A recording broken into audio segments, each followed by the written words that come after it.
ओम शांति।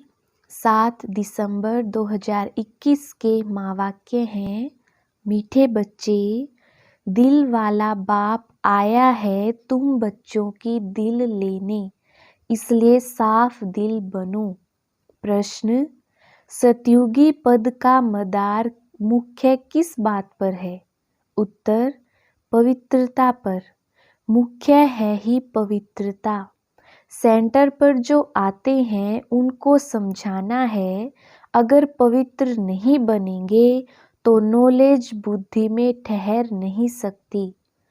योग सीखते सीखते अगर पतित बन गए तो सब कुछ मिट्टी में मिल जाएगा। अगर कोई पवित्र नहीं रह सकते तो भले क्लास में ना आए, परवाह नहीं करनी है। जो जितना पढ़ेंगे पवित्र बनेंगे उतना धनवान बनेंगे। गीत, आखिर वह दिन आया आज। ओम शांति। रूहानी बच्चे जानते हैं कि अभी वह दिन फिर आया है। कौन सा? यह तो सिर्फ तुम बच्चे ही जानते हो कि भारत में फिर से स्वर्ग के आदि सनातन देवी देवता धर्म की स्थापना हो रही है, अर्थात लक्ष्मी नारायण का राज्य स्थापन हो रहा है। तो बच्चों को कितनी खुशी होनी चाहिए। जिस पतित पावन बाप को हम पुकारते हैं वह आया हुआ है। वही लिबरेटर गाइड है, अथवा दुख हरता सुख करता है। एक बार लिबरेट किया फिर फंसे कैसे, यह किसको भी पता नहीं। ऐसे पत्थर बुद्धि मनुष्यों को समझाने में कितनी मेहनत लगती है। ड्यूटी भी देखो कैसी रखी है। मूत पलीती कपड़ों को आकर साफ करो। आत्मा और शरीर दोनों पवित्र तो देवताओं के ही हैं। रावण राज्य में शरीर तो किसका पवित्र हो ना सके। शरीर तो पतित है ही। इन सब बातों को कोई जानते ही नहीं। करके आत्मा कुछ पवित्र है तो प्रभाव निकलता है, परंतु फिर भी पतित तो बनना ही है ना।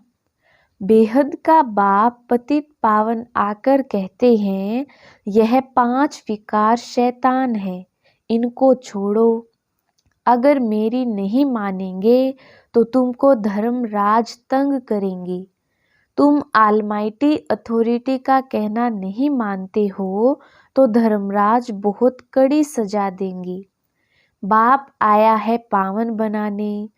तुम जानते हो हम ही पावन देवी देवता थे, अब हम पतित बने हैं, तो अब फट से वह छोड़ देना चाहिए। देह अभिमान भी शैतान की मत है, वह भी छोड़ना पड़े। पहले नंबर का जो विकार है वह भी छोड़ना पड़े। वह दिन भी आएगा जो बाप के साथ इस सभा में कोई पतित बैठ नहीं सकता, किसको भी अलाउ नहीं करेंगे। मूत पलीती को निकालो बाहर, इंद्र सभा में आने नहीं देंगे। फिर भल कोई कितना भी करोड़पति हो वा क्या हो, सभा में आ ना सके। बाहर में भल उनको समझाया जाता है, परंतु बाप की सभा में अलाउ नहीं किया जाता है। अभी अलाउ किया जाता है भीति के लिए, फिर नहीं। अभी भी बाबा सुनते हैं कोई पतित आकर बैठे हैं तो बाबा को अच्छा नहीं लगता है। ऐसे बहुत हैं जो छिपकर आकर बैठते हैं। ऐसे ऐसे को बहुत सजा खानी पड़ेगी। मंदिरों टिकाणों में स्नान करने जाते हैं, बिगर स्नान कोई जाते नहीं होंगे। वह है स्थूल स्नान, यह है ज्ञान स्नान। इससे भी शुद्ध होना पड़े। कोई मांसाहारी भी आ नहीं सकते। जब समय आएगा तो बाबा स्ट्रिक्ट हो जाएगा। दुनिया में देखो भक्ति का कितना जोर है। जो अधिक शास्त्र पढ़ते हैं वह शास्त्री का लक़ब लेते हैं। तुम अब संस्कृत आदि सीखकर क्या करेंगे? अब बाप तो कहते हैं कि सब कुछ भूल जाओ। सिर्फ एक बाप को याद करो तो तुम पवित्र बन विष्णुपुरी के मालिक बन जाएंगे। जब इस बात को अच्छी रीति समझ जाएंगे तो यह शास्त्र आदि सब भूल जाएंगे। यह जो पढ़ाई पढ़कर बैरिस्टर आदि बनते हैं, उन सबसे ऊंच पढ़ाई यह है जो परमात्मा नॉलेजफुल आकर पढ़ाते हैं। उनको कहते भी हैं पतित पावन आओ, परंतु यह नहीं जानते कि हम पतित हैं। बाबा तो यह समझाते रहते हैं, सतयुग को कहते हैं राम राज्य, कलयुग को कहते हैं रावण राज्य। इस समय सब पतित हैं। पावन देवी देवताएं तो मंदिरों में पूजे जाते हैं और उनके आगे पतित जाकर माथा टेकते हैं। इससे सिद्ध हुआ कि वह पवित्रता में सबसे ऊंचे हैं, सन्यासियों से भी ऊंचे हैं। सन्यासियों का मंदिर थोड़े ही बनता है। अब जब तमो प्रधान भक्ति में चले गए हैं, तब फिर उनका चित्र रखते हैं। उसको कहा जाता है तमो प्रधान भक्ति। मनुष्यों की पूजा, 5 तत्वों की पूजा। जब सतो प्रधान भक्ति थी तो एक की पूजा होती थी, उसको कहा जाता है अव्यभिचारी भक्ति। देवताओं को भी ऐसा उसने ही बनाया है, तो पूजा भी होनी चाहिए एक की, परंतु यह भी ड्रामा बना हुआ है। सतो प्रधान सतो रजो तमो में आना ही है। यहाँ भी ऐसे हैं, कोई सतो प्रधान बन जाते हैं, कोई सतो, कोई रजो, कोई तमो। सतयुग में फर्स्ट क्लास सफाई रहती है। वहाँ शरीर का तो कोई मूल्य रहता नहीं, बिजली पर रखा और खलास। ऐसे नहीं हड्डियाँ कोई नदी आदि में डालेंगे, ऐसे भी नहीं शरीर को कहाँ उठा कर ले जाएंगे। यह तकलीफ की बात होती नहीं। बिजली में डाला खलास। यहाँ शरीर के पिछाड़ी कितना मनुष्य रोते हैं, याद करते हैं, ब्राह्मण खिलाते हैं। वहाँ यह कोई भी बात नहीं होगी। बुद्धि से काम लेना होता है। वहाँ क्या क्या होगा, स्वर्ग तो फिर क्या, यह है ही नर्क, झूठ खंड।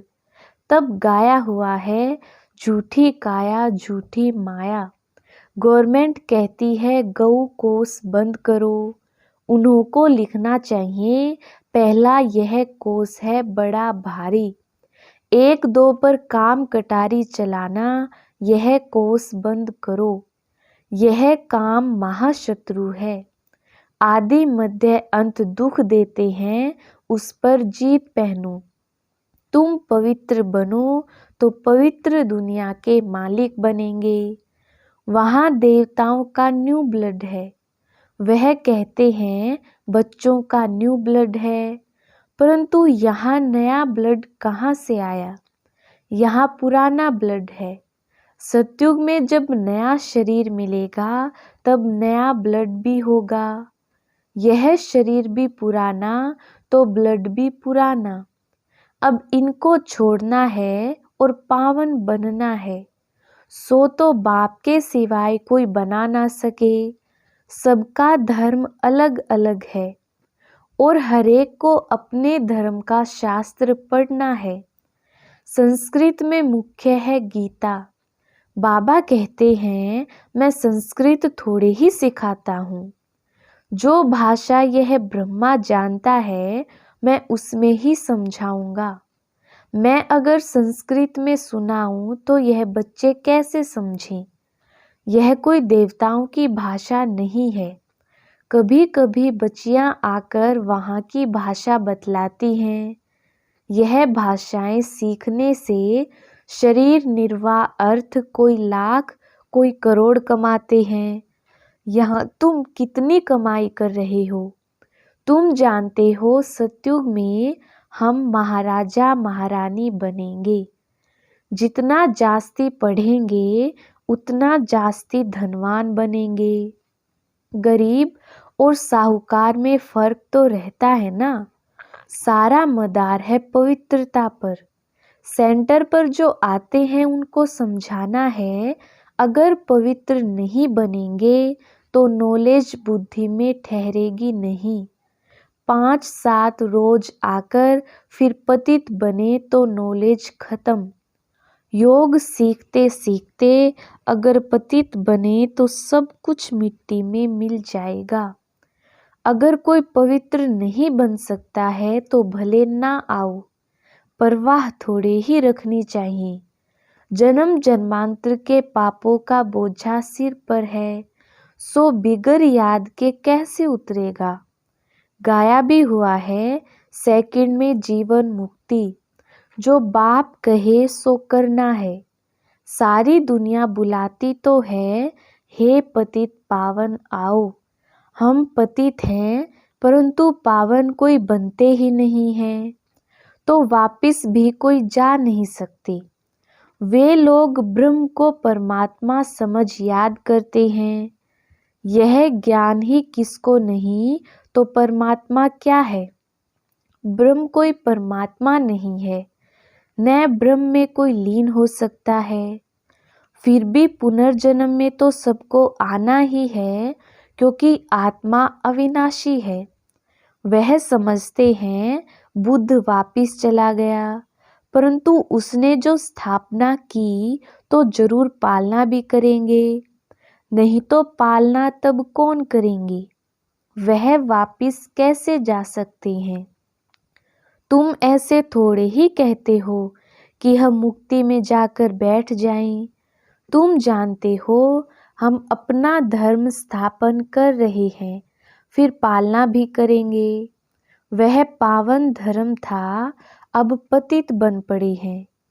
आएंगे भी वही जो इस धर्म के होंगे। यह कलम लग रहा है। सबसे मीठे ते मीठा झाड़ है यह देवी देवता धर्म का। इसकी स्थापना का कार्य हो रहा है। शास्त्र आदि जो भी बनाए हैं सब है भक्ति मार्ग के लिए। एक बाबा का ही गायन है जो आकर मनुष्य से देवता बनाते हैं। तो ऐसे बनाने वाले बाप को कितना अच्छी रीति याद करना चाहिए। यह भी जानते हैं ड्रामा अनुसार भक्ति मार्ग को भी चलाना ही है।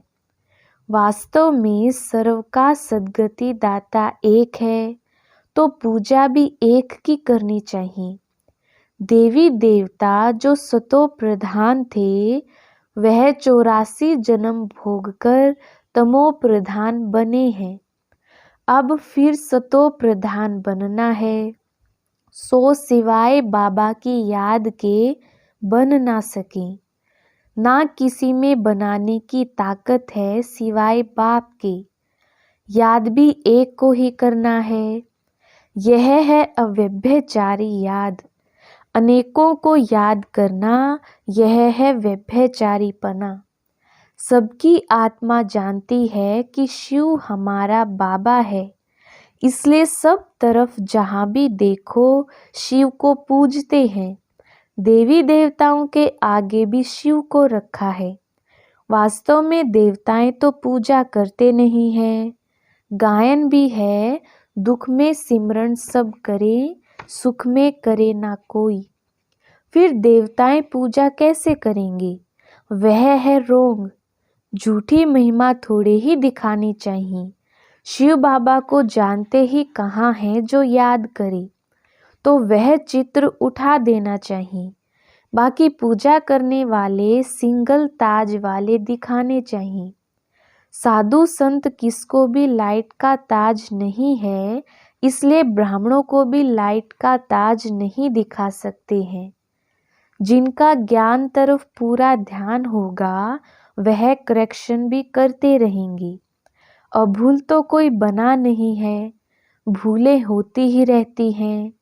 त्रिमूर्ति का चित्र कितना अच्छा है। यह बाप, यह दादा। बाबा कहते हैं तुम मुझे याद करो तो यह बन जाएंगे। देही अभिमानी बनना है। आत्मा कहती है मेरा सिवाय एक बाप के और किसी में ममत्व नहीं है।